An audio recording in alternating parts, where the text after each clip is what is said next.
sommes aujourd'hui le samedi 2 mai 2026 et nous sommes fidèles à notre rendez-vous avec l'émission Grand Angle. Je commencerai par avoir une pensée particulière et noble à l'endroit des travailleurs qui ont dû fêter la fête du 1er mai, même si dans le cas de notre pays, il y a beaucoup de structures où les travailleurs ont perdu du travail, où les travailleurs cumulent beaucoup de mois d'arriérés de salaire et autres. Mais je leur souhaite beaucoup de courage et espère que la fête du 1er mai aura été belle. Alors, s'agissant de la thématique d'aujourd'hui, puisque nous allons aller directement à la thématique, dans le contexte actuel, nous avons choisi aujourd'hui de faire un peu l'analyse,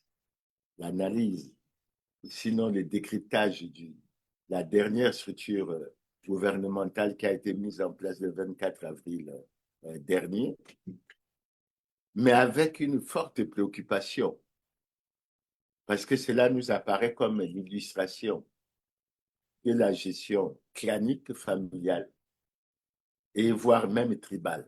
Mais en fait, nous allons essayer de rentrer dans le vif du sujet. Alors, nous allons commencer par analyser le contexte. Vous savez bien, et nous n'allons pas y revenir, on a connu les 12 et 15 mars 2025, 2026, l'élection présidentielle.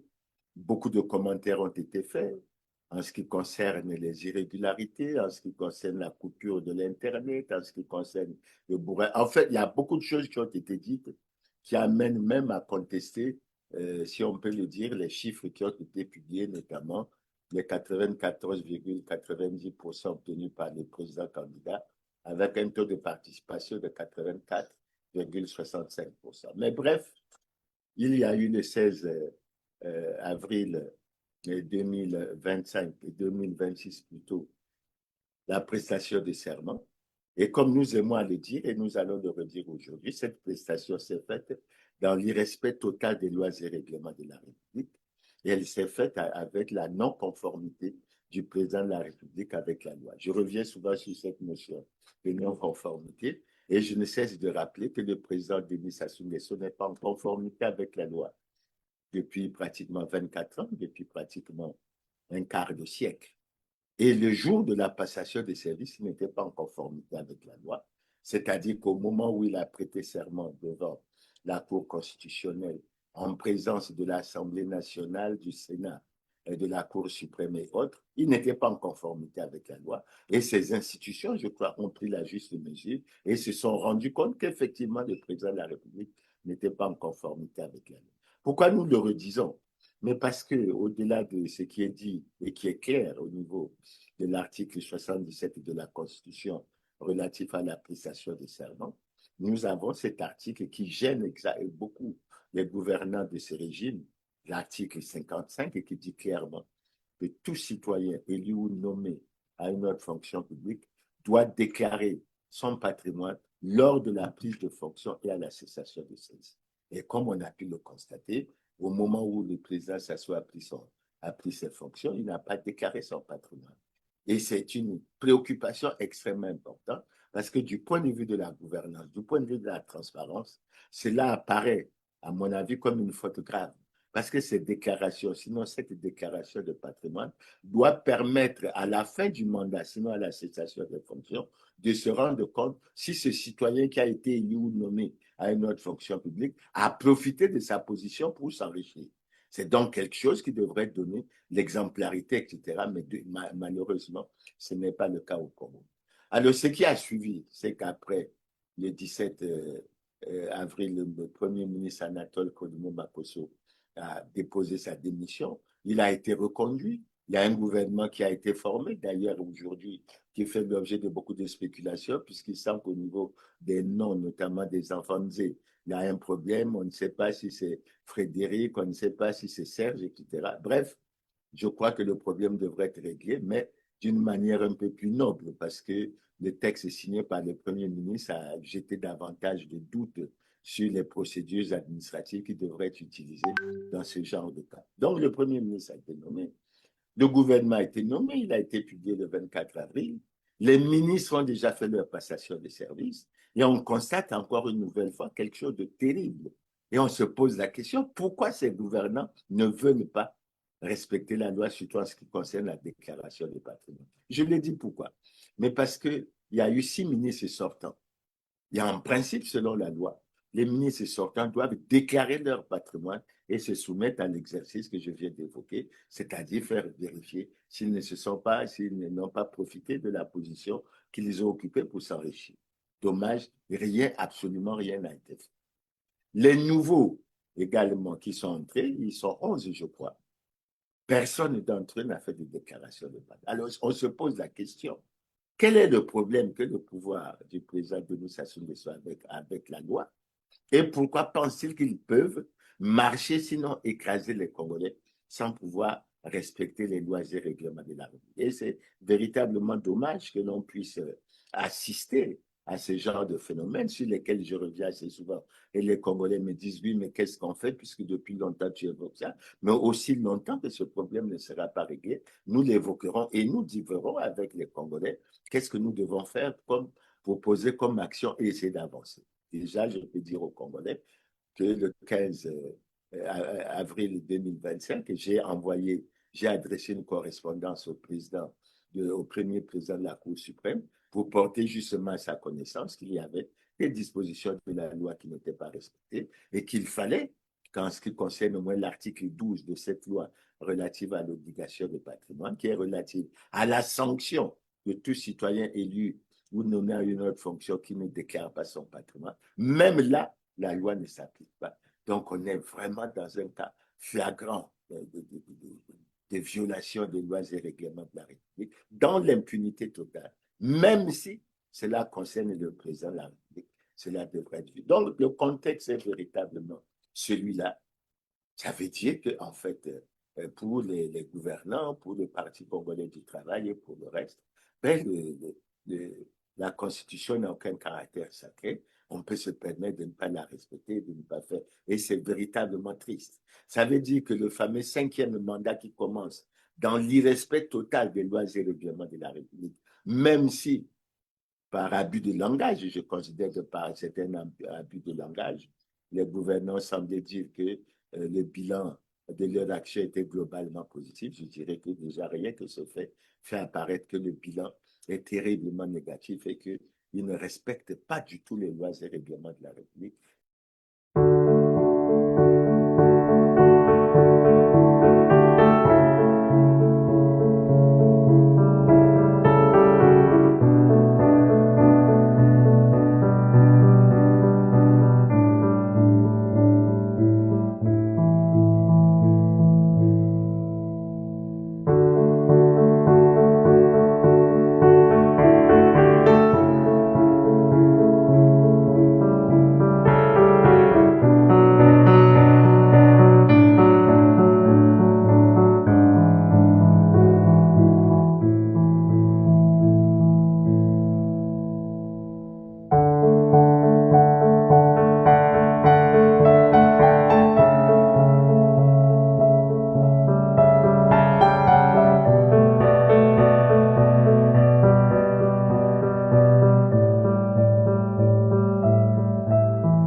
qui est extrêmement important. Maintenant, une fois qu'on a fait le tour du contexte, on va essayer de regarder, d'après l'examen que nous avons fait, quelles sont les orientations qui se sont dégagées pour la mise en place de cette nouvelle équipe gouvernementale. Bon, la première, c'est ce que je viens de rappeler, c'est le non-respect des lois et règlements de la République. Ça veut dire que le pouvoir du président Denis Sassou Nguesso a choisi d'être dans l'illégalité, dans l'irrespect total des lois et règlements de la République. Et on peut se demander où allons-nous? Où allons-nous si on ne respecte pas les lois? Et je rappelle à ce pouvoir qui est revenu là par les armes, qu'en réalité, l'une des grandes critiques qu'il faisait au pouvoir du professeur Pascal Lissouba, c'était justement les violations, semble-t-il, de façon flagrante dans l'impunité totale des lois et règlements de la République. On pensait qu'en faisant cette critique au pouvoir du président Lissouba, ce pouvoir allait se corriger. Non, il a choisi plutôt de suivre le même chemin et c'est véritablement dommage. La deuxième orientation que nous avons cru percevoir également à travers la formation de cette équipe gouvernementale, c'est la protection des responsables des scandaleux crimes économiques et financiers qui ont plongé le pays dans la ruine et dans la catastrophe et les Congolais dans la misère et dans la souffrance. Je l'ai dit pourquoi. Mais parce que dans ce gouvernement, on retrouve les noms des personnalités qui sont impliquées dans des gros scandales économiques et financiers. Et ces scandales, ils sont connus par tout le gouvernement, par le Parti congolais du travail, puisque la plupart de ceux qui sont impliqués dans ces scandales, ils sont soit membres du bureau politique, sinon dignitaires du PCT, ils sont soit membres du gouvernement, et ça se passe dans le silence total. Et c'est véritablement inacceptable. Alors, au titre de ces scandales économiques et financiers, nous rappelons, mais j'espère que nous finirons par faire le point jour et nous allons y revenir dans une prochaine émission de façon un peu plus longue et de façon un peu plus approfondie. Nous avons ce problème de l'excédent des 14 000 milliards de francs CFA qui devaient être logés à la Banque centrale, pour lesquels un audit devait être fait chaque année et par la Cour des comptes et des disciplines budgétaires et qui devait être rendu public depuis 2006 et jusqu'aujourd'hui, c'est-à-dire 20 ans. Mais il s'agit de l'argent public et comme le président de la République avait fait une déclaration qui apparaît dans son livre programme, son livre bilan, je rendrai compte le moment venu. Sur ce genre de problème, on se demande à quel moment il rendra compte. L'autre aspect, l'autre scandale, ben, c'est les malversations financières au fonds de soutien à l'agriculture. Là aussi, c'est très clair. Ça avait été clairement établi. Une enquête avait été demandée par le procureur de la République. Elle a été faite. On s'est rendu compte qu'il y avait des gens qui s'étaient accaparés de l'argent, soit sous forme de prêt ou autre, mais qui ne l'ont jamais remboursé. Ben, il devait être interpellé et jusque-là, il n'y a absolument rien de fait. Il y a aussi cette affaire des révélations faites par les Panama Papers, selon lesquelles 6 Congolais détiendraient dans les paradis fiscaux pratiquement près de 5 500 milliards de francs CFA. Mais la plupart de ces personnes, des personnes qui sont impliquées, je crois qu'ils sont soupçonnés, mais il faut que les informations soient ouvertes, que les procédures judiciaires soient ouvertes pour qu'on règle ces différents cas dans la transparence et que l'on puisse aller de l'avant. Ben, il y a cette déclaration du président de la République sur les 6 milliards différentiels au niveau du paiement des bourses qui se dissipaient chaque année sans jamais laisser de traces. Il y a les FIGA-Gate, il y a les Trésor-Gate. Donc, on est surpris que beaucoup de personnalités qui sont impliquées, donc qui devraient passer par la justice, ces personnalités devraient elles-mêmes prendre, sinon faire le choix de se mettre à la disposition de la justice pour qu'on clave. Non, au Congo, on a choisi de tout faire. En fait, on a fini par banaliser le vol, le détournement de fonds, de sorte que le président a déclaré, à la surprise de tous les Congolais pendant sa campagne, que c'est maintenant, donc plus de 40 ans après au pouvoir, qu'il allait se préoccuper de la moralisation de la vie publique et il s'est écrié honte aux voleurs, honte aux corrupteurs, honte aux corrompus. Mais cette simple déclaration ne suffit pas. Il faut que les actes soient posés. Et on ne peut pas venir parler aux Congolais, soi-disant d'un projet de société qui est dénommé accélérer la marche vers le développement. Après celui qui était en train de s'exécuter ensemble, poursuivant la marche entendue vers le développement. Et la situation est véritablement critique. Donc, c'est l'une des orientations que nous avons retenues et sur laquelle nous reviendrons. Maintenant, notre orientation que nous avons retenue, qui est également très forte, c'est le refus de la réduction du train de vie de l'État. Beaucoup de voix se sont élevées pour dire que l'effectif du gouvernement, les effectifs dans la plupart des institutions de la République étaient trop fortes. Et au vu de la grave crise multidimensionnelle que le pays traversait, les voix se sont élevées pour recommander, pour demander que l'on puisse aller à la réduction du train de vie de l'État sous deux formes. La première, c'est la réduction drastique des conditions de rémunération des responsables des institutions et parfois des membres de ces institutions. Le deuxième aspect, au-delà de la réduction des conditions de rémunération, c'est la réduction des effectifs. Et on peut penser qu'on aurait dû y arriver. On a suivi beaucoup d'autres exemples dans les pays comme le Ghana, etc., où on a parfois réduit les salaires des hautes autorités de 30, de 40, de 50%, mais au Congo, il n'en est rien. Ils demeurent avec leurs salaires extrêmement élevés, qui frisent parfois même l'arrogance, parce que parfois, vous pouvez constater que le Premier ministre congolais gagne, par exemple, plus que le président Trump, etc., alors que c'est une situation qui devrait être inacceptable et qui devrait faire. Bon, maintenant, la dernière orientation que nous avons retenue, toujours dans le cadre de la mise en place de cette équipe gouvernementale, c'est la gestion climatique. Nous avons dénoncé à plusieurs reprises ce qui se fait. Et malheureusement, le pouvoir actuel a choisi de continuer. Il ne tient pas compte de toutes les remarques qui sont faites. Ils estiment qu'ils sont au pouvoir, ils s'imposent, ils veulent tout écraser. Et cette gestion clanique pose beaucoup de problèmes. Surtout que la tendance, et nous allons le voir un peu plus tard, c'est l'association des enfants, des membres de la famille, etc., dans la gestion de la chose publique, qui explique parfois pourquoi ils ont du mal à punir, même sévèrement, lorsque les cas de vol, de détournement sont constatés et puis on peut aller. Donc voilà un peu au niveau des orientations.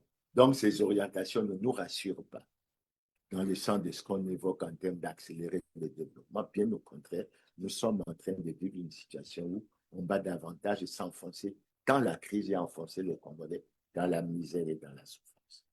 Alors, le troisième point que nous allons aborder, c'est un peu essayer d'analyser la structure.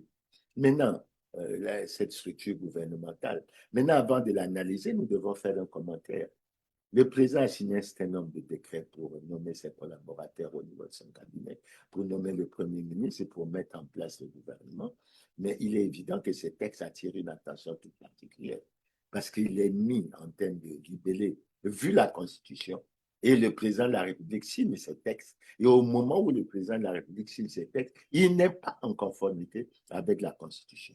Parce que vous savez bien, que je n'ai cessé de le dire, il n'a jamais déclaré son patrimoine.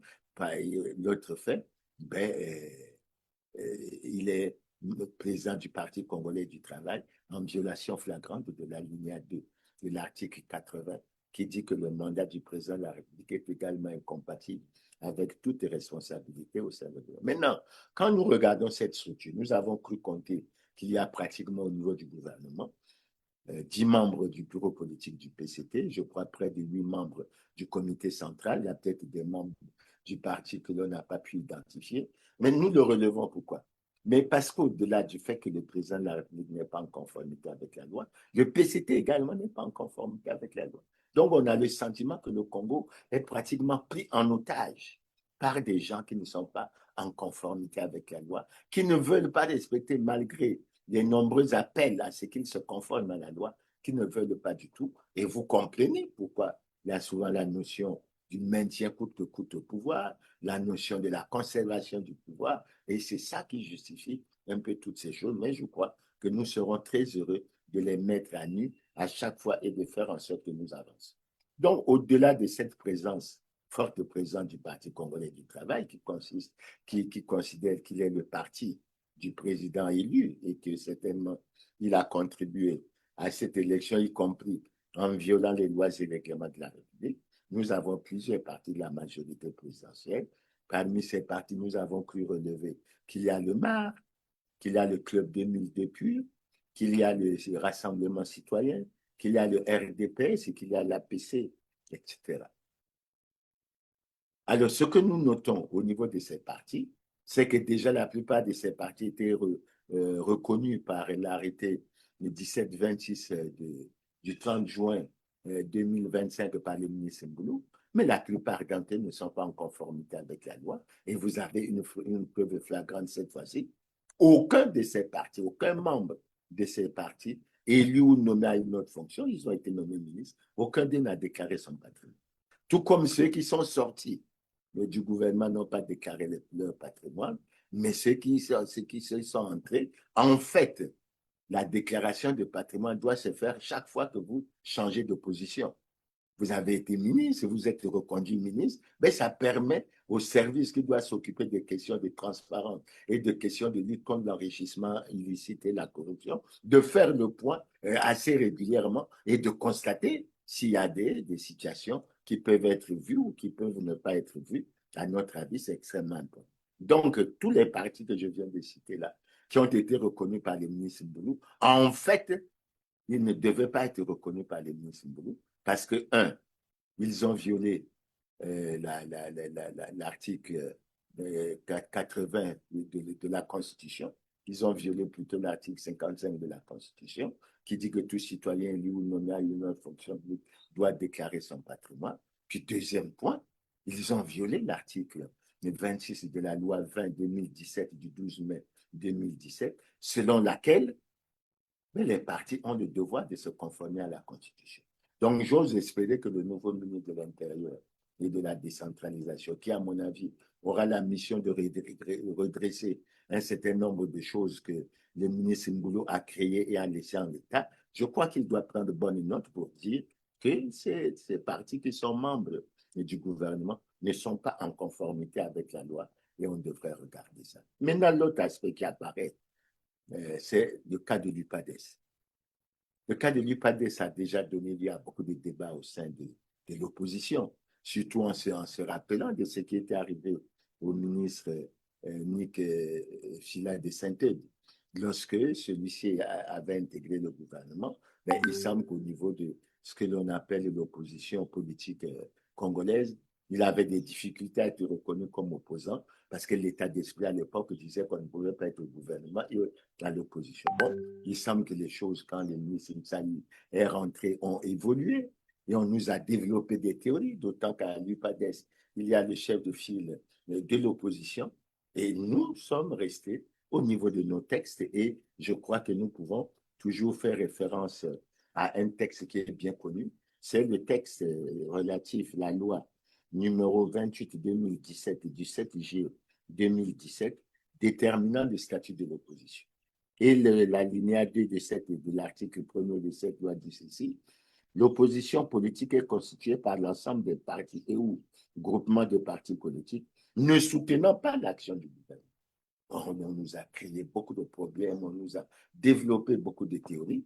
Dieu merci, à l'occasion de cette campagne électorale qui vient de se passer, ben les Congolais ont vu, même si l'UPADES avait dit qu'elle ne participerait pas à l'élection présidentielle parce que les conditions permissives pour la tenue d'une élection libre, transparente et crédible n'étaient pas réunies. Ça, c'est le premier point.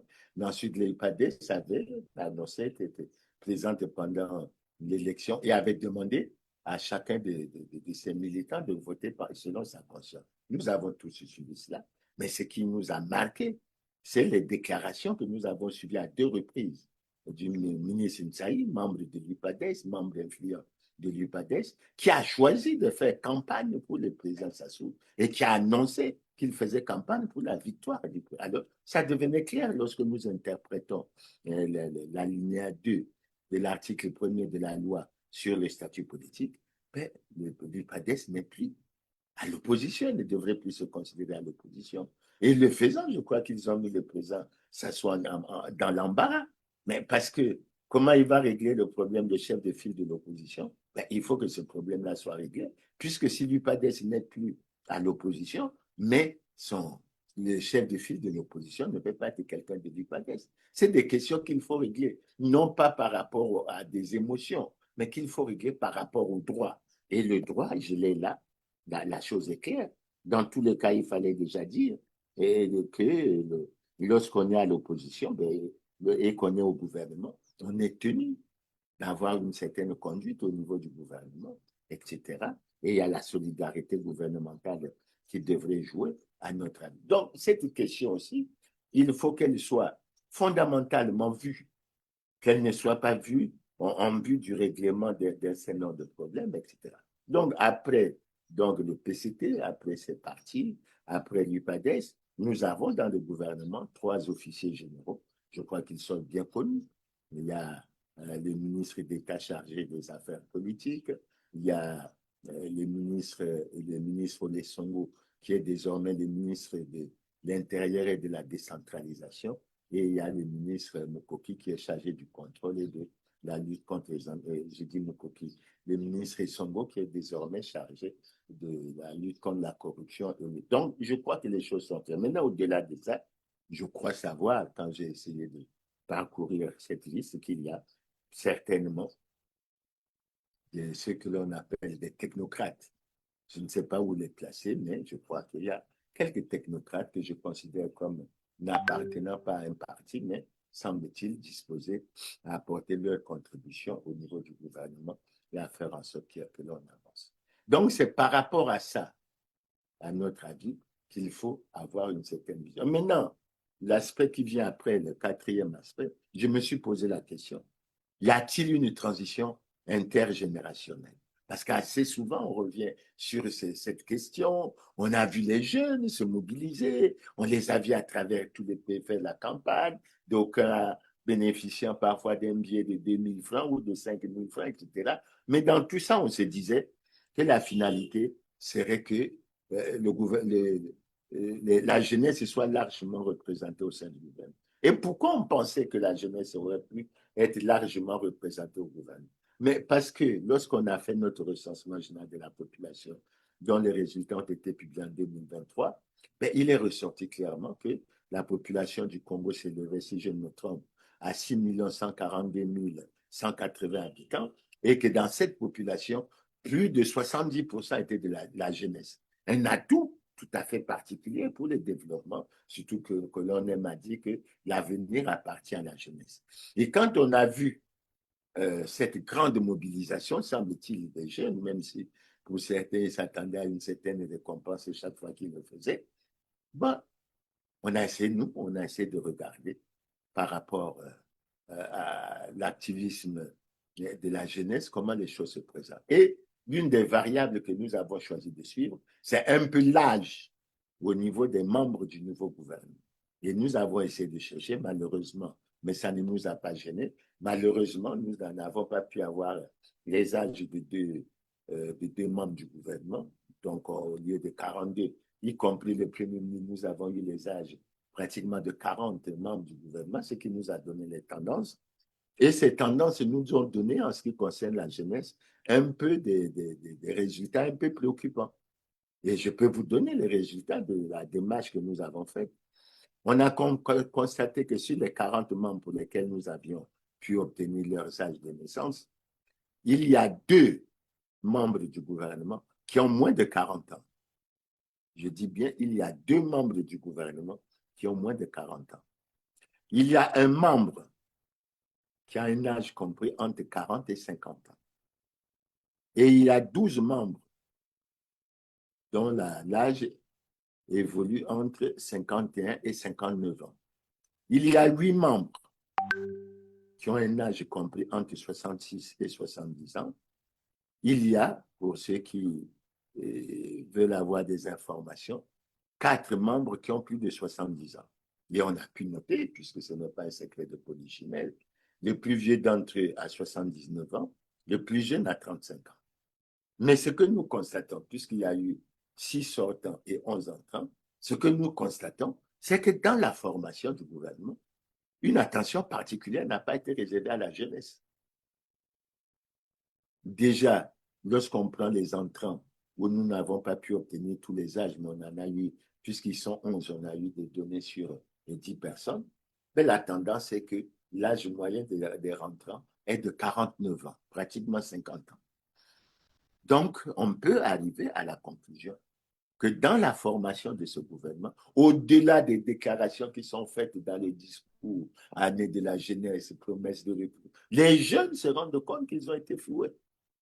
C'est vrai que nous, dans cette démarche au niveau de la transition intergénérationnelle, il y a un facteur dont il faut tenir compte, c'est la compétence. Mais je ne crois pas que les jeunes manquent de compétences, parce qu'il y a quand même beaucoup de jeunes. Et surtout au Congo, généralement, on pense qu'à 50, 55 ans, on est encore jeune. C'est vrai qu'on a encore de l'avenir, mais il faut reconnaître que si on tient compte de ce que l'on dit assez souvent dans les sphères de la statistique et de la démocratie, ben, ce gouvernement a pratiquement ignoré la jeunesse. Et je dis bien, il n'y a que 2 jeunes ministres qui ont moins de 40 ans. Et il y a un jeune qui a un âge compris entre 40 et 50. Donc, si on fait le point, ça fait 3 sur 42. Mais vous-même, vous pouvez faire la proportion et vous rendre compte que ça ne fait même pas, à mon avis, ça ne fait même pas 10%. Ça ne fait même pas 10%. Et je crois, bon, maintenant, s'agissant des femmes, bon, on a parlé d'impact social, je n'en connais pas le contenu, mais nous constatons que c'est vrai, il y a eu des entrées, mais il n'y a eu pratiquement aucune femme qui est rentrée. Et je rappelle que par rapport au recensement de 2023, la population congolaise féminine est supérieure à la population masculine. Et je crois qu'il faudrait tenir compte de ça. Maintenant, si on ne tient pas compte de ça, mais il faut aller. Si c'est des problèmes d'expérience, de formation, etc., mais il faut préparer les gens à ce qu'ils puissent être formés et qu'ils puissent aller au progrès pour certainement pouvoir assumer des responsabilités dans des structures comme le gouvernement. Et c'est extrêmement important. Maintenant, la deuxième variable que nous avons cherché à utiliser dans le cadre toujours de la réflexion de savoir s'il y a oui ou non une transition intergénérationnelle, c'est un peu la durée au gouvernement. Et là aussi, nous avons été fortement frappés parce que nous avons, si on essaie de décrypter la situation, nous avons 4 ministres qui ont moins de 4 ans au gouvernement. Nous avons 10 ministres qui ont une durée au gouvernement de comprise entre 5 et 9 ans. Nous avons 9 ministres qui ont une durée au gouvernement comprise entre 10 et 15 ans. Nous avons 4 ministres qui ont une durée au gouvernement comprise entre 15 et 20 ans. Nous avons 4 ministres qui ont une durée au gouvernement de plus de 20 ans. De plus de 20 ans. Et pour ceux qui, les 4 qui ont une durée de plus de 20 ans, ben nous avons quelqu'un qui a une durée au gouvernement de 29 ans. Donc, il est au gouvernement depuis 97. Nous avons 2 qui ont une durée au gouvernement de 24 ans. Et nous avons une personnalité qui a une durée au gouvernement de 21 ans. Et on a essayé de faire le calcul moyen de la durée au gouvernement. Bon, la durée moyenne au gouvernement est de 10,2, mais ça explique un certain nombre de choses. Ça explique pratiquement la propension aux membres de ce gouvernement à défendre coûte que coûte le maintien au pouvoir, à défendre coûte que coûte les changements de constitution, etc., pour leur permettre de se maintenir, tout en sachant que c'est un reniement, sinon un refus de l'alternance démocratique, qui est un principe extrêmement essentiel pour la démocratie et qui devrait nous permettre d'aller de l'avant. Donc là aussi, c'est un certain nombre de préoccupations qui devraient être vues et qui devraient, pour lesquelles on devrait accorder une attention toute particulière. Maintenant, le 5e point que nous allons aborder, que nous trouvons extrêmement fort, c'est pratiquement le refus de ces gouvernants, et je peux dire, à travers ce que je dis, puisque c'est le Premier ministre, semble-t-il, qui a proposé les ministres, les noms des ministres au président de la République. Donc, je constate que et le président de la République et le Premier ministre ne sont pas favorables à la réduction du train de vie de l'État. Et c'est très difficile à supporter dans un pays qui traverse depuis longtemps une grave crise multidimensionnelle, pour lesquelles les dirigeants n'arrivent pas à trouver les solutions idoines et appropriées de sortie. Et moi, je trouve curieux. En fait, les voix se sont élevées. Et à chaque fois qu'on a élaboré le budget, on a essayé de se tourner vers l'Assemblée, sinon le Sénat, pour demander, sinon exiger qu'il y ait la réduction du train de vie de l'État. Et cette réduction pouvait être abordée sous des aspects. Il y a encore d'autres aspects qui pouvaient être vus. Je l'ai dit tantôt, il y a la réduction par rapport aux conditions de rémunération des membres du gouvernement et des membres de plusieurs institutions. Et il y avait la réduction des effectifs de la plupart des institutions pour permettre au gouvernement de dégager une marge de manœuvre qui lui permettrait d'agir dans d'autres secteurs. Non, le gouvernement n'en a pas voulu. Et je crois que le signe fort qu'ils ont donné, c'est déjà de passer pratiquement d'un gouvernement avec le Premier ministre de 38 membres à un gouvernement de 42 membres. C'est déjà signe.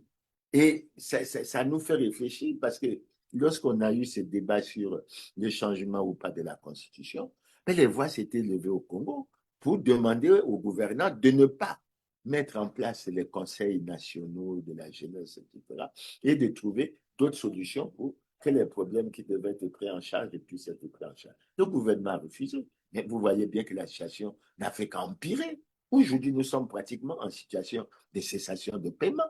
On peut regarder le problème des retraités, on peut regarder le problème des étudiants, on peut regarder le problème de la plupart des structures. La dernière manifestation qu'il y a eu lieu devant le ministère des Finances, c'est quand même des enseignants communautaires qui réclamaient, je crois, le paiement de 10 mois d'arriérés de salaire, etc. Donc, il y a cette situation et on ne comprend pas ce qui se passe. Et pour ne pas comprendre ce qui se passe, je rappelle aux Congolais qu'en 2010, nous étions pratiquement dans une situation financière extrêmement bonne. 2010. Le Congo s'est vanté d'avoir, au sein de la zone franc, le budget le plus élevé des pays de la zone franc hors la France. Et le Congo avait un budget de 2 831 milliards. La Côte d'Ivoire avait un budget de 2 627 milliards. Le Sénégal avait un budget de 1 800 et quelques milliards. Et le Burkina Faso avait un budget de 891 milliards de francs CFA.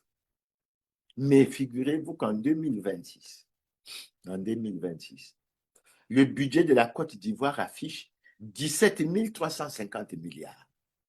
Je dis bien, le budget de la Côte d'Ivoire de l'année 2026, ça affiche 17 350 milliards.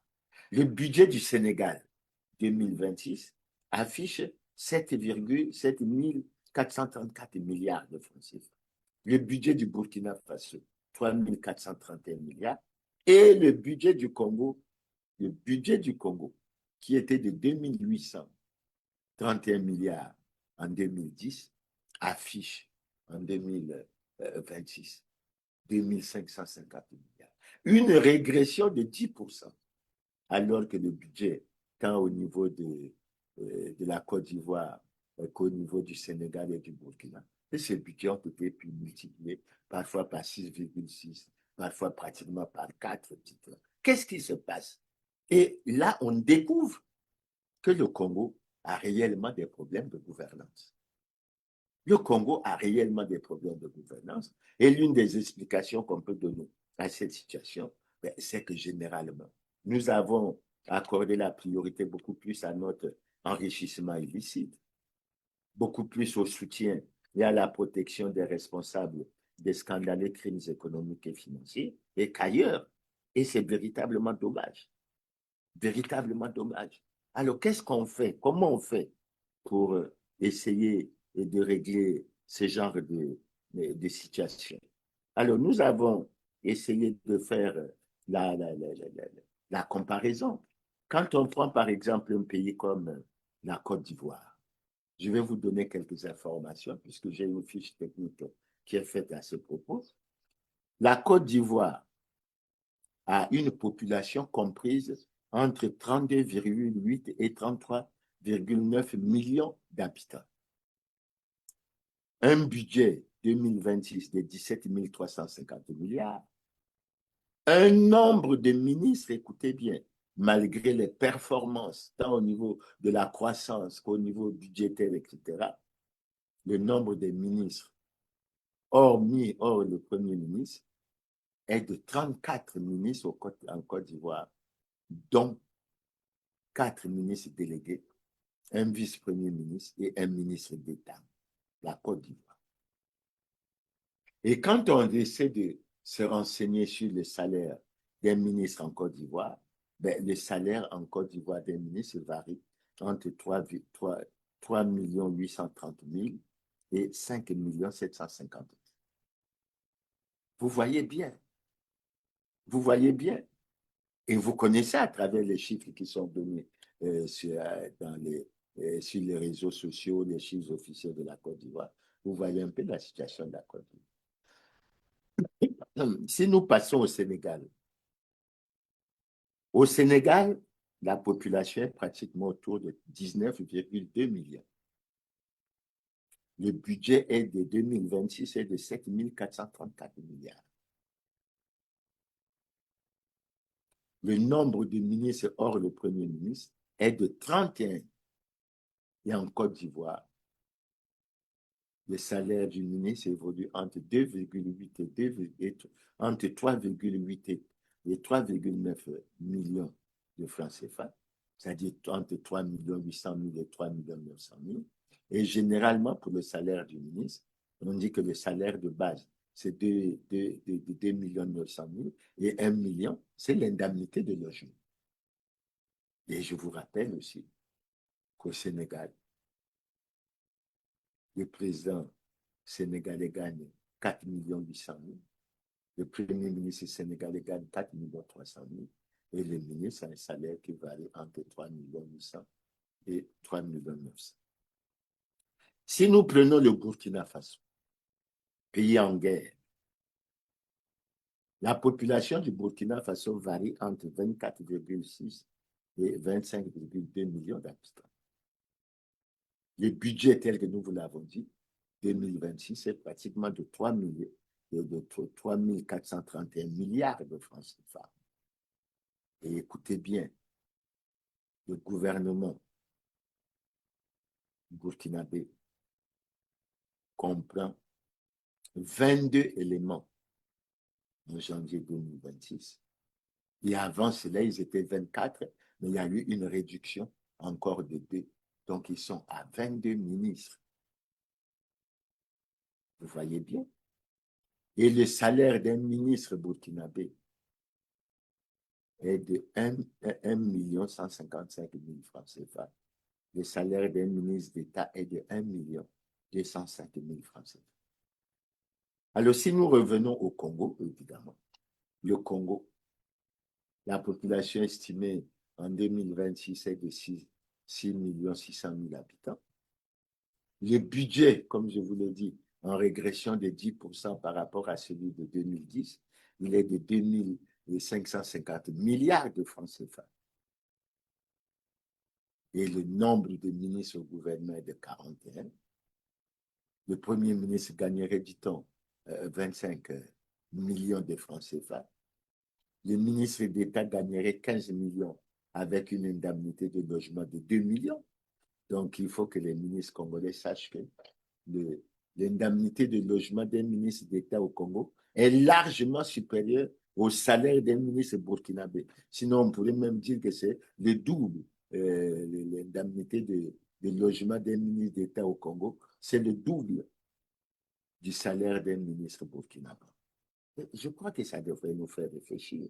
Alors, moi, quand j'évoque ces problèmes, je pense à l'article 82 de notre Constitution, qui prévoit que le président de la République perçoit un salaire fixé par voie réglementaire. Mais on n'a jamais vu ce texte. On a cru, on a entendu parler d'un texte qui avait été pris en 2012 pour les ministres, mais ce texte n'a jamais été publié au journal officiel. Pourquoi? Mais pourquoi il cache? Pourquoi ce manque de transparence? On sait bien qu'ils sont dans une situation d'arrogance et que si le salaire minimum interprofessionnel garanti est de 70 400, ben eux, ils ne s'occupent pas de ça. La preuve, on a vu sur les réseaux sociaux quelque chose sur laquelle je vais certainement revenir. J'ai lu que les ministres sortants, au lieu de se préoccuper de la déclaration de patrimoine qui est constitutionnelle lorsqu'on a cessé leur fonction, non, il semble qu'ils mènent des démarches, ils se constituent un syndicat, dit-on. Je ne veux pas avoir davantage d'informations, où ils exigent que on garde leur salaire de 10 ou 15 millions pendant 10 ans. parce qu'on ne peut pas prendre un fonctionnaire pour l'élever à un salaire de 15 millions et après le jeter comme... Non, mais c'est pas sérieux. Mais est-ce que c'est la première fois sous colonel Makosso qu'on procède à un remaniement ministériel? Et ceux qui sont partis avant, quel a été le traitement qui leur a été réservé? Alors, on fait ce genre de demande sans même tenir compte de la situation dans laquelle les Congolais se trouvent. Une véritable situation de misère et de souffrance. En tout cas, en ce qui concerne, ce qui nous concerne, nous souhaitons que pour ce mandat, que le président de la République publie des textes à travers lesquels les Congolais vont être informés du salaire du président de la République, du salaire du Premier ministre, du salaire des ministres d'État et autres. Ça ne doit pas être caché. La preuve. Mais quand nous rentrons dans l'Internet, nous connaissons les salaires. Quand nous rentrons dans l'Internet, nous connaissons ces salaires. Je peux vous prendre un exemple. Le président français, semble-t-il, aurait un salaire de près de 10 millions 500 000 francs CFA. L'équivalent de 10 millions 500 000 francs CFA. Le président russe aurait un salaire qui serait proche de 6 millions 15 000 francs. Le premier ministre indien aurait un salaire qui varie entre 1 million de francs CFA et 1 million 660 000. Le président chinois, la grande puissance, mais aurait un salaire équivalent à peu près à 1 million 50 000 francs. Alors, comment les gouvernants congolais peuvent se sentir à l'aise en touchant des salaires qu'ils se sont fixés à ce niveau, en ne se préoccupant pas des autres Congolais et en pensant qu'ils peuvent continuer comme ça? Parler de la réduction du train de vie de l'État, c'est tout un problème. Et au lieu de réduire, ben, ils ne font qu'augmenter. Donc, il y a comme une caste qui est en train de se constituer sur la base de la politique. Et moi, je pense qu'il faut qu'une réflexion soit menée dans notre pays pour qu'on favorise beaucoup plus le paiement des bons salaires au niveau des industries, de l'agriculture, etc., et que l'on rabaisse les salaires là, au niveau ministériel. Le Congo n'a pas les moyens de supporter ça. Et je pense que le Premier ministre et le président de la République le savent. Ils ne peuvent pas continuer. Mais sinon, ils sont dans une situation où ils narguent la population. Ils sont dans une situation où ils narguent la population et ce n'est pas du tout sérieux. Alors donc, cet élément du refus de la réduction du train de vie de l'État est quelque chose qui nous préoccupe et sur laquelle nous voulons accorder une attention toute particulière parce que ce n'est pas du tout sérieux, ce n'est pas du tout normal. Mais enfin, on ne peut pas espérer accélérer la marche vers le développement si les dirigeants ne sont pas exemplaires et s'ils sont dans ce genre de comportement. C'est véritablement triste. C'est véritablement triste. Alors, l'autre aspect sur lequel je vais essayer de me pencher, j'ai vu des tableaux qui ont été publiés sur les réseaux sociaux, à savoir la répartition gouvernementale par département. Je crois que lorsqu'on regarde ça, il faut y accorder une attention particulière parce que le fond du problème véritable, c'est la conception qu'on a du pouvoir. C'est la conception qu'on a du pouvoir. Parce que lorsqu'on va à l'élection, on considère que c'est selon le principe un homme, une voix. Tout le monde a la même considération et on avance. Et lorsqu'on prend la constitution que j'ai ici et qu'on se réfère à l'article 64, je crois, je ne pense pas me tromper, l'article 64, il est dit ceci: le président de la République est le chef de l'État. Il est garant de l'indépendance nationale, de l'intégrité du territoire, de l'unité nationale, du respect de la Constitution et des traités et accords internationaux. D'accord. Mais qu'est-ce que nous découvrons? Il y a des tableaux qui ont été affichés sur les réseaux sociaux. Et évidemment, on considère Brazzaville et Pointe-Noire comme des villes suffisamment cosmopolites et on ne les a pas intégrées. Donc, la réflexion s'est beaucoup plus penchée sur, pas pour aller vers le repli identitaire, tout ça, sur les départements hors Brazzaville et Pointe-Noire. Et lorsqu'on regarde ces données, mais on est pratiquement préoccupé. On est pratiquement préoccupé. Et je crois que les gens de mon âge et ceux qui sont un peu plus âgés que moi comprennent ce langage. Quand on prend le culot, on peut dire que le culot a 3 représentants au gouvernement. Pour ceux qui ne comprennent pas, les 3 représentants, c'est Anatole Colini Makosso, c'est Jean-Marc Tistet Chikaya, c'est Jean-Luc Moutou. Et dans le même esprit, le Niari a 3 ministres, la Lekoumo a 2 ministres, la Bouenza a 2 ministres, le Poul a 4 ministres, Jouer les finis, c'est pour mémoire, les plateaux ont 3 ministres, l'Ankenya Lima a 7 ministres, la Cuvette a 10 ministres, Congo Ubangi a 2 ministres, Cuvette Ouest a 2 ministres, la Sanga a 2 ministres, la Likwala a 2 ministres. Mais lorsqu'on regarde ça, on se pose un certain nombre de questions. Qu'est-ce qui détermine? Qu'est-ce qui fait que la Cuvette a 10 ministres? Qu'est-ce qui fait que la Kenya Lima a 7 ministres? On peut se baser sur un certain nombre de paramètres pour regarder. Si je prends le paramètre population, le département le plus peuplé actuellement, c'est le département de la Bouenza, avec 363 830 habitants. Il est suivi en cela par le département du Niari, avec 334 863 habitants. Celui-ci est suivi par le département de la Likwala, avec 325 429 habitants. Si je prends rien que cette variable, rien ne justifie par rapport à l'importance de la population que la cuvette ait 10 ministres et que le Niari ou la Bouenza, le Niari a 3 ministres et la Bouenza en a 2. Qu'est-ce qui justifie ça? Maintenant, l'autre variable vers laquelle je vais m'intéresser, mais c'est l'importance du vote qui a été réalisé, c'est-à-dire les voix qui se sont portées sur le candidat Denis Sassou Nguesso selon la Cour constitutionnelle, selon les résultats provisoires selon la Cour constitutionnelle. De ce point de vue, arrive en tête le nombre de voix. La Likwala, avec le président Sassou, y aurait obtenu 199 023 voix, qui représente par rapport au département de la Likwala 99,66% de l'ensemble des suffrages qui ont été exprimés. Le Niari aurait obtenu 198 704 voix dans le Niari, soit 97,98% de l'ensemble des voix qui ont été obtenues. La Cuvette aurait obtenu 136 470 voix, soit 99,51% de l'ensemble des suffrages qui ont été exprimés.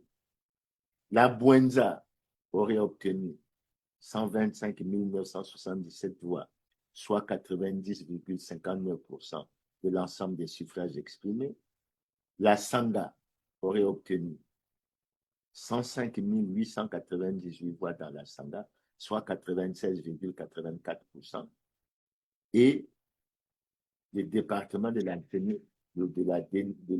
Lima aurait obtenu 97 640 voix, soit 99,51%. Je pose la question au Premier ministre Anatole Colini Makosso qui a proposé ce gouvernement au président de la République. D'où vient, en exploitant ces paramètres, sinon ces variables, mais qu'au sein de l'équipe gouvernementale, le département de la cuvette se retrouve pratiquement avec 10 ministres. Et je vous ai dit tantôt ce que ça représentait. Parce que lorsqu'on prend les départements de la partie septentrionale, c'est de la partie du sud du pays, vous avez le Culot avec 3 ministres, le Niari avec 3 ministres, la Lekoumu avec 2 ministres, la Bouenza avec 2 ministres, le Poul avec 4 ministres. Ça fait au total 14 ministres. Et vous voyez la densité de la population qui se trouve dans cette zone. Et quand vous prenez l'ensemble des départements de la partie septentrionale, je n'aime pas beaucoup raisonner en ces termes de repli identitaire, etc. Sur les 42 ministres, il se retrouve avec 28 ministres. Et c'est ça l'unité nationale. Quand on crée la frustration, l'inégalité dans la répartition de la richesse nationale, etc., ça veut dire quoi? Est-ce que ça veut dire que les départements de la partie septentrionale de notre pays regorgent de plus de compétences, de gens compétents, au regard surtout du bilan que nous connaissons dans notre pays, etc. Est-ce que c'est sérieux ça? Et lorsqu'on poursuit l'analyse, on se rend compte que dans la plupart des structures de l'État, les administrations, c'est pratiquement le même comportement. Et assez souvent, nous avons dénoncé ce comportement en ce qui concerne les régies financières. L'un des aspects que j'ai cru noter à travers la formation de ce gouvernement, c'est une petite évolution. Parce que d'habitude, tous les ministères de souveraineté, à savoir Affaires étrangères, Défense nationale, ministère de l'Intérieur, de la Justice, etc., tout ça appartenait toujours pratiquement à des compatriotes congolais qui étaient de la même région, sinon de la même ethnie que le président de la République. Le cas le plus flagrant d'ailleurs, que vous pouvez noter, c'est que depuis le retour du PCT au pouvoir en 1997, tous les ministres des Finances qui sont passés sont pratiquement de la même ethnie, sinon de la même région que le président de la République, n'a fait exception à cela que Mathias Nzon, qui est resté ministre de 1997 à 2002. Est-ce que c'est sérieux?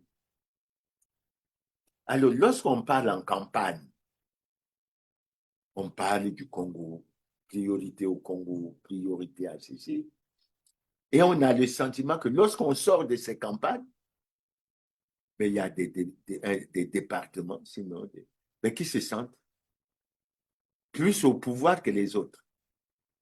Et le pouvoir devient l'affaire soit d'un département, soit... Mais ce n'est pas sérieux. Parce que nous avons toujours condamné la gestion familiale, la gestion clanique, la gestion tribale.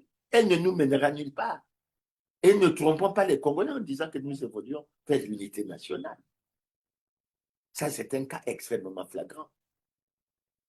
Nous observons, parce que même la création, sous le prétexte de la réforme ou du découpage administratif et électoral qui a été fait, mais ça fait apparaître quoi?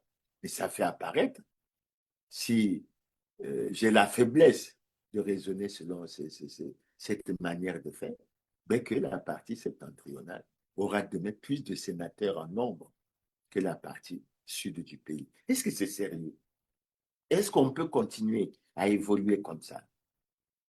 À mon avis, je considère cela comme étant très triste. Je considère cela comme étant très triste. Et c'est une vision rétrograde et qu'il faut changer rapidement, radicalement. C'est pour ça que nous aimons parler du changement et de la rupture.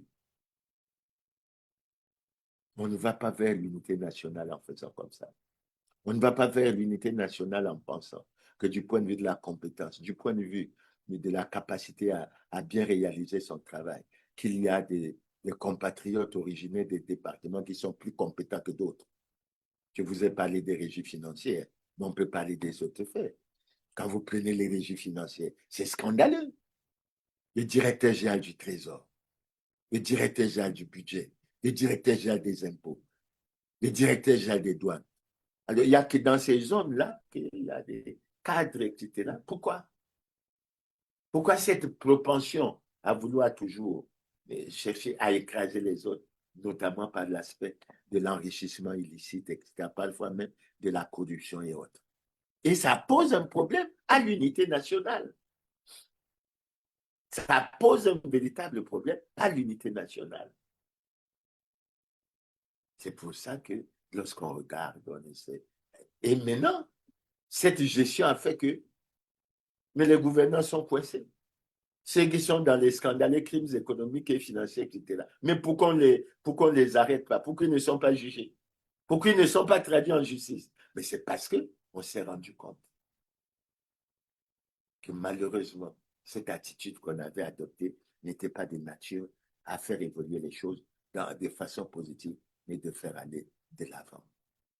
C'est pour ça que nous disons à ce niveau qu'il faut sortir de cette vision dépassée qui divise le Congo comme le colonisateur l'a fait en Nord et en Sud. Nous connaissons certains événements douloureux que le pays a connus sur lesquels nous ne voulons pas revenir. Mais ça veut dire qu'il faut qu'au niveau de la culture politique, qu'il y ait un changement de mentalité, que l'on privilégie réellement le Congo. Mais il ne faut pas venir devant les Congolais parler du Congo et quand vous vous retrouvez chez vous, vous parlez plutôt du repli d'identité. D'ailleurs, vous en avez vu l'exemple.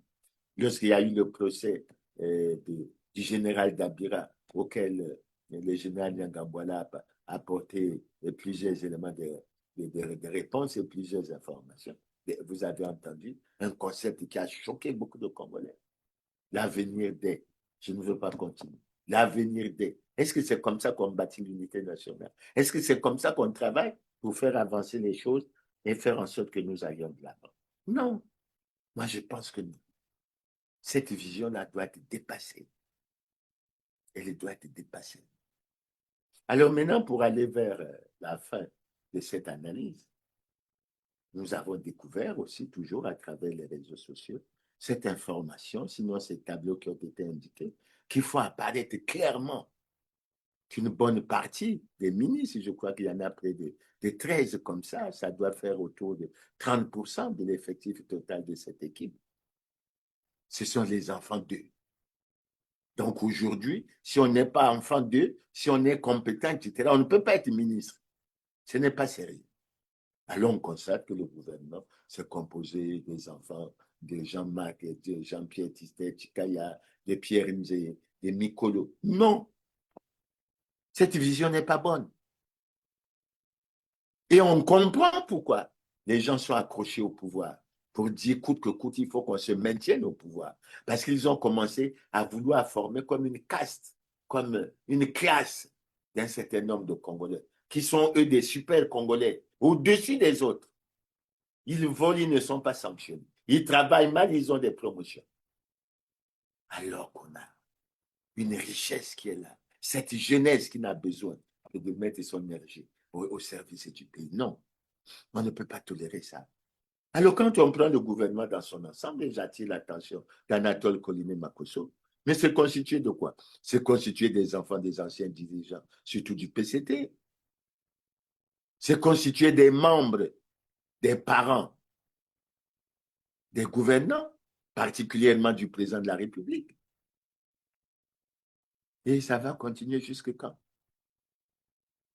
Et c'est comme ça que vous vous battez pour dire il faut aller certainement créer un poste de vice-président, tout ça. Mais pour sauvegarder tous ces intérêts-là, vous allez créer des problèmes au niveau du pays.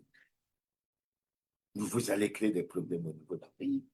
Il faut que le président Sassou mette fin à cette façon de faire. Il faut que le président Sassou mette fin à cette façon de faire. Malheureusement pour lui,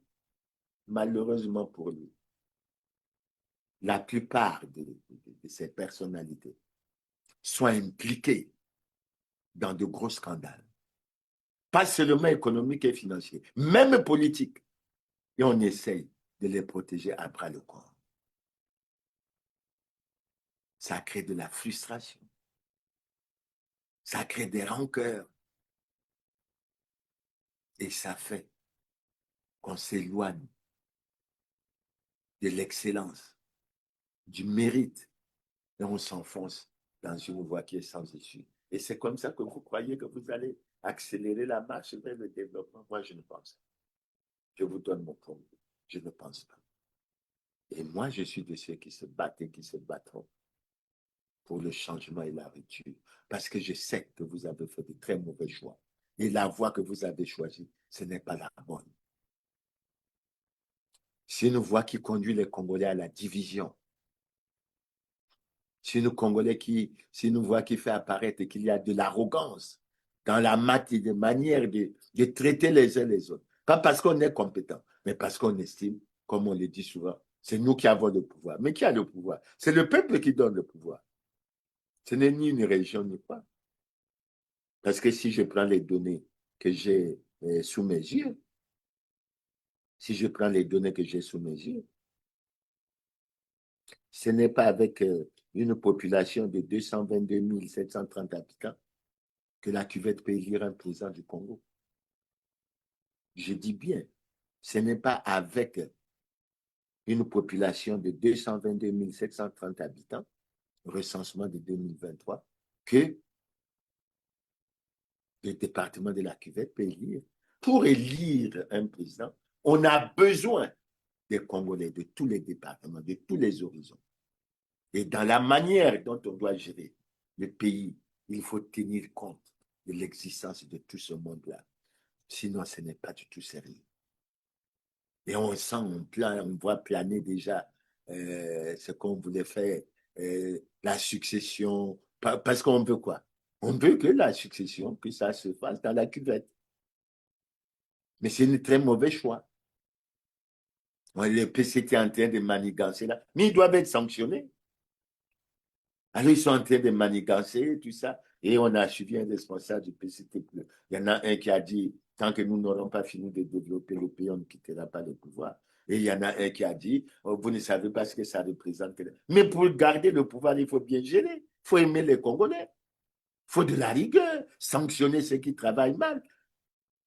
Encourager ceux qui travaillent bien, d'où qu'ils viennent. Mais dans ce pays, on a connu des noms ici, par exemple dans la gestion financière, avec les André Milongo, Edouard Eboukababakas, etc. Mais ils n'étaient pas tous de la même région. Mais ils avaient une chose en commun, c'est l'amour du pays, c'est l'amour du prochain. Donc, ce sont ces valeurs qu'il faut favoriser. Là, je crois que le pouvoir du président Sassou a fait des mauvais choix. Il faut le leur dire. Ils ont fait des mauvais choix. Et après, ils viennent parler de paix. On ne peut pas avoir la paix comme ça. Est-ce qu'on peut avoir la paix comme ça? On ne peut pas avoir la paix. C'est illusoire de venir parler de paix dans un contexte. Donc, chers téléspectateurs, nous avons voulu essayer de faire ce décryptage et essayer de faire apparaître un certain nombre de choses. Parmi les choses que nous déplorons, c'est le refus de l'alternance démocratique par les gouvernements actuels. Et c'est dommage. C'est la voie qu'ils ont choisie de l'anticonstitutionnalité, de ne pas respecter les lois et règlements de la République, particulièrement la Constitution. Et l'exemple le plus frappant a été donné par le président de la République lui-même, qui, en prêtant serment, n'a pas respecté l'article 55 de la Constitution, qui dit que tout citoyen élu ou nommé à une autre fonction publique doit déclarer son patrimoine lors de sa prise de fonction à la cessation de service. Colline Makosso est venu suivre le pas. C'est cette exemplarité qu'ils ont commencé par suivre. Déjà, Colline Makosso a été nommé. Il avait tenté de faire une déclaration de patrimoine en 2021. Après, il y a eu remaniement. Il aurait dû faire une déclaration de patrimoine qui aurait permis qu'on compare les éléments. Non. Ils ont tous choisi de ne plus déclarer de patrimoine. Et je conseille à M. Colline Makosso de relire le programme d'action gouvernementale qu'il avait présenté en 2021, dans lequel il disait, s'agissant de la déclaration de patrimoine, que plus qu'un devoir de transparence, il s'agit d'une preuve de bonne gouvernance, de lutte contre l'enrichissement illicite et la corruption. Et lui-même, il avait pris l'exemple. Si au moment où vous prenez les fonctions, vous n'avez que 3 véhicules, par exemple, et si au moment où vous cessez vos fonctions, vous en avez 10, mais il faut que vous vous justifiez. Pourquoi il ne suit plus ça? Alors, il y a eu des passations de services ont été organisées.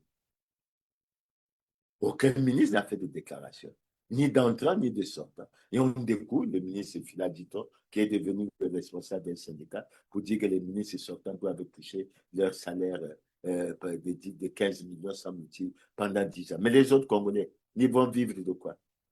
Qu'est-ce qu'on réserve aux Congolais? C'est de l'égoïsme. C'est de l'égoïsme. Et ce n'est pas du tout intéressant. Alors, je dois ajouter qu'il faut que le pouvoir actuel s'éloigne de la vision des petits calculs en vue de la conservation du pouvoir tel que nous le percevons. Ce n'est pas un bon chemin.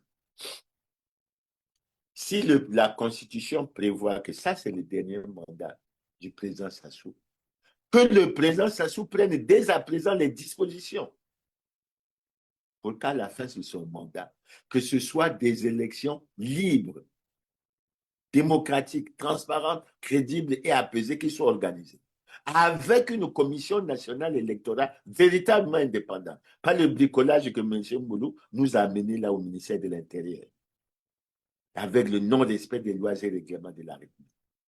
Pas cette vision qui fait que les préfets qui ne sont pas en conformité avec la loi et qui ont choisi de reconduire le président Denis Sassou Nguesso à la tête du Parti congolais du travail en violation de la loi puissent encore diriger des commissions ou s'impliquer dans l'organisation des élections. Il faut que nous allions véritablement vers la mise en place d'une élection. Sinon,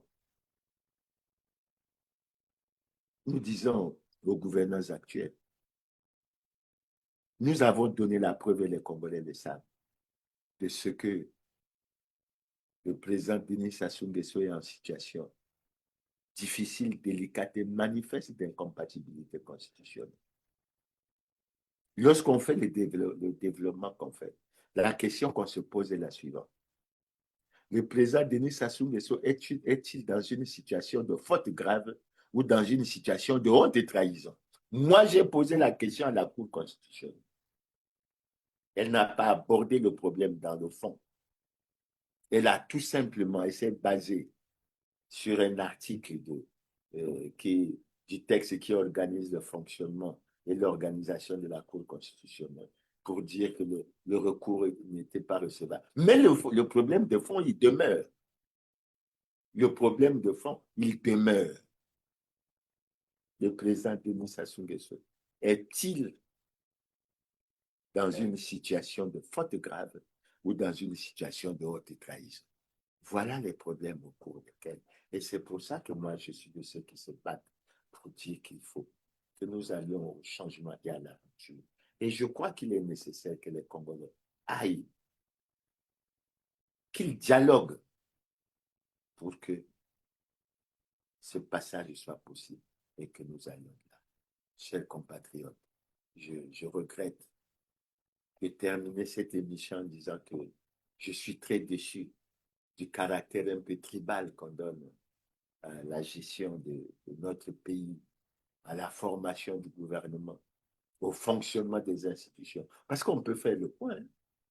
On peut faire le point des institutions, on peut regarder pour se rendre compte et se convaincre de ce qu'on a commencé à donner une allure trop tribale à la vie politique de notre pays et à la gestion de nos institutions.